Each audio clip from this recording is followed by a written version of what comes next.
In our last Mishnah, we learned about the differences between the Anshe Mishmar, the Kohanim that had their guard, the Mishmar, their 1 week year, but they weren't doing the avodah regarding fasting, and Anshe Beit Av, and the household that was doing the work of the avodah on that actual day.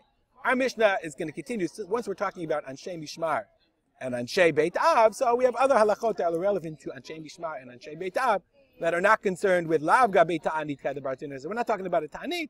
Since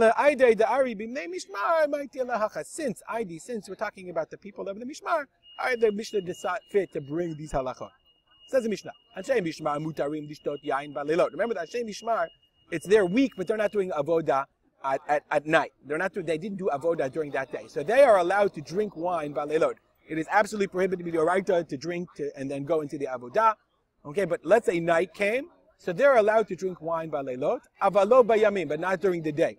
Why can they do it at night? Because maybe if there's a lot of avodah, if there was a ton of people that showed up in the Beit Hamikdash, what if the Beit Av couldn't handle it? So then the people in the Mishmar would come and help. Okay, but at night, they didn't have, you don't have to worry about night work. On the Beit Mishmar. So they could, at night, they could drink. They could go, have a nice drink of wine, a little beer. And it's okay. They're allowed to at night, because they're only the Anshe Mishmar. But during the day, maybe they would have to be called. But Anshe Beit Av, the people of the Beit Av who are working that day, lo bayom v'lo balayla, they couldn't drink either during the day or at night. Why? The Bartenura says, there's this concept of Eivarim u'Pidarim. Eivarim are limbs and Pidarim are fat.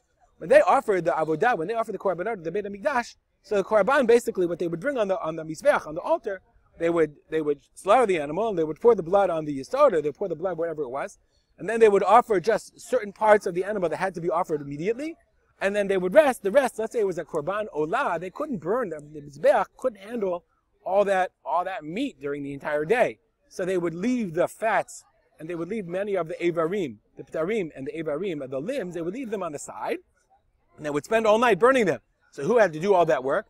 The Anshe Beit Av, the people of that household. So you can't be drunk and be doing that work, so they couldn't drink either during the day or at night. Mishnah continues, Anshe Mishmar and Anshe Ma'amad, both Anshe Mishmar and Anshe Ma'amad. We're going to come to Anshe Ma'amad soon. And we're going to talk extensively about the Anshe Ma'amad. So with Anshe Mishmar, we know. Anshe Ma'amad, the Bartenura says, Hey Misraelim HaKvu'im BeYerushalayim. So there were certain people, groups, that were kvu'im, that were established in Yerushalayim. And then when the Kohanim offered the korban, so essentially the korbanot of the Kohanim were offered for all of the Jewish people. But they couldn't just act in a vacuum. There were people that were there who were appointed or who had the zchut, the merit of offering their korbanot. They were the representatives of the Jewish people. And they would pray that their korbanot of the Jewish people would be accepted. HaKadosh Baruch Hu, God, should accept the korbanot. And they stand during the avodah. They're the shluchim, the representatives of Kol Yisrael. You can't have a korban brought and nobody's there. The Kohanim would just stand there like, oh, whatever. No. You should guard to bring it at its time. So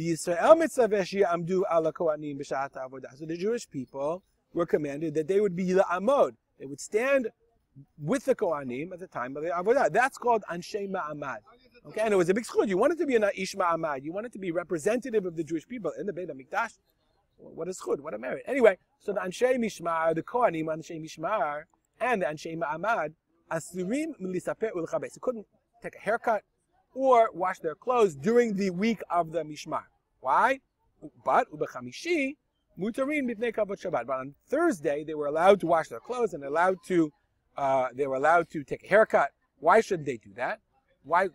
Kol the whole week. Very simply, because we want them to clean themselves before they got there.